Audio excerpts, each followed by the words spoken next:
Shalom jemaat Tuhan, senang sekali boleh berjumpa kembali dalam Kingdom Devotion. Kali ini, haleluya, saya akan meneruskan pembahasan kita di dalam kitab Galatia, suatu kitab yang luar biasa, yang memberikan banyak sekali pengajaran tentang Injil kebenaran, Injil Yesus Kristus.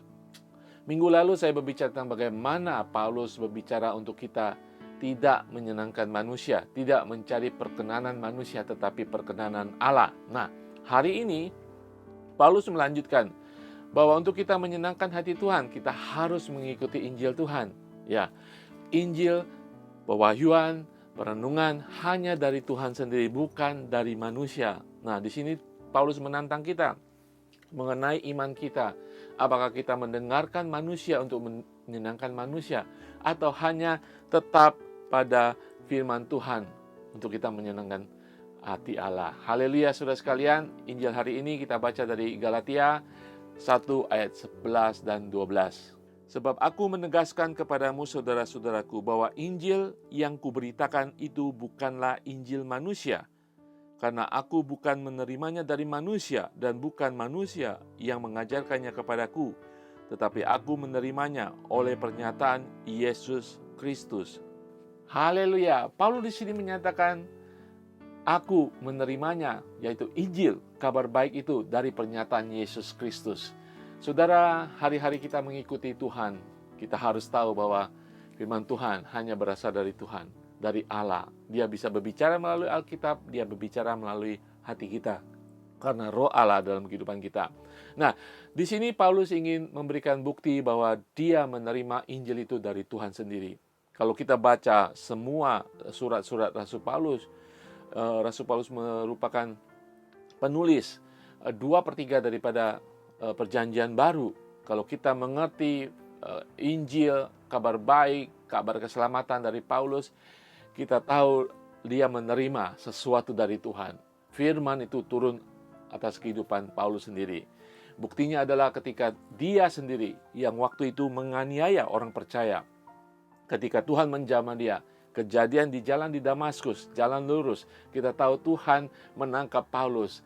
Ada kejadian luar biasa, Yesus sendiri datang kepada Paulus. Dan kemudian ketika dia sudah bertobat, dia mengundurkan diri dan dia bersama Tuhan selama 3 tahun di Semenanjung Arabia.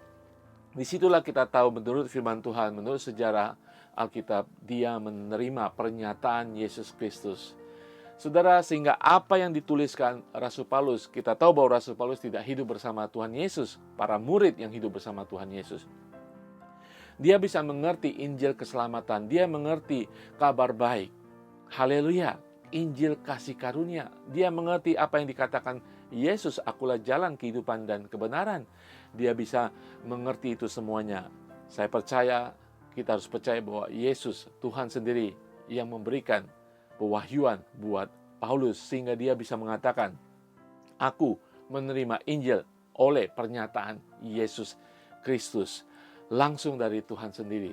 Nah, saudara, sekarang bagi kita bagaimana? Nah, saudara, di tangan kita, dalam hidup kita, mungkin dalam bentuk aplikasi, hard copy, kita punya Injil Tuhan, kita punya kabar baik, kita mengerti perkataan Yesus, kita mengerti pengajaran dari Paulus.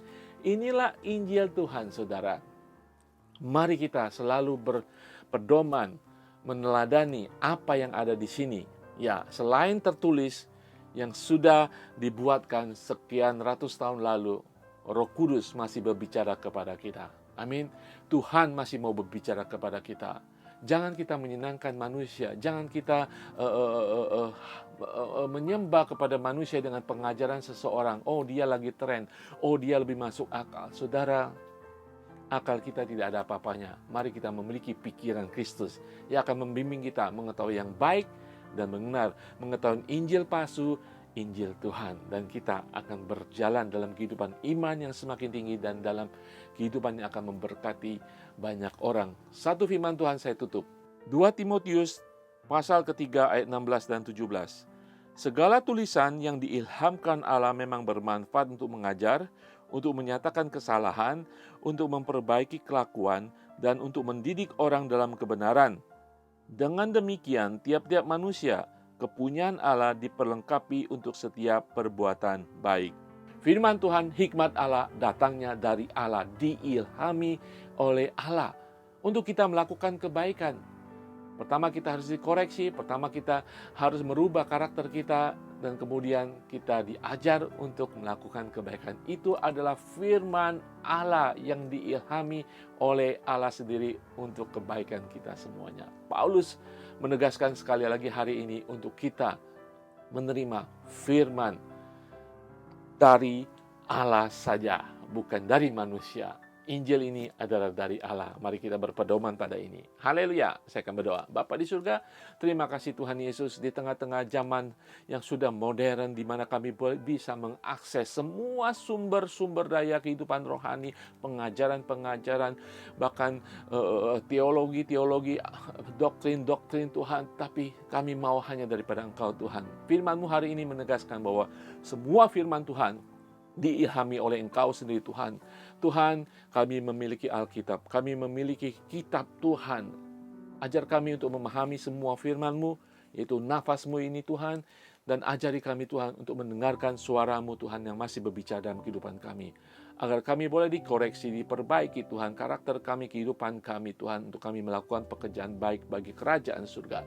Terima kasih di dalam nama Tuhan Yesus. Haleluya. Amin. Saudara, buka hati saudara, buka telinga saudara, buka cakrawala saudara dan pikiran saudara, untuk saudara hanya tahu firman yang diilhami oleh Allah saja. Tuhan Yesus berkati.